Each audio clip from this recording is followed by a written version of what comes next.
ये है पाकिस्तान की फौज का वो शेर जवान जो मौत को भी आंख दिखा दे और जिंदा वापस आ जाए, जिसके सामने बड़े बड़े बहादुर भी कांप जाते हैं। और ये है भारत का वो बहादुर सिपाही जो गोली की आवाज से नहीं डरता, बल्कि कहता है, जब तक जीत ना लूं, चांद से नहीं बैठूंगा।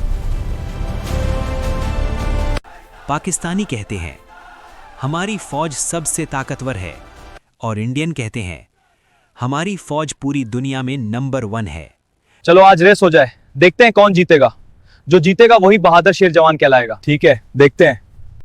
आज साबित कर दूंगा हम सबसे आगे हैं। मैं पीछे नहीं हटूंगा, जीत मेरी होगी।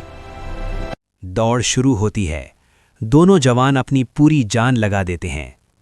हमारा जवान जीतेगा, हमारा जवान जीतेगा। हर कदम के साथ मुकाबला सख्त होता जाता है। कोई पीछे नहीं, दोनों बराबर।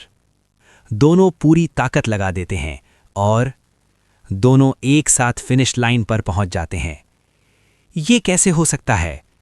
अब फैसला आप करेंगे।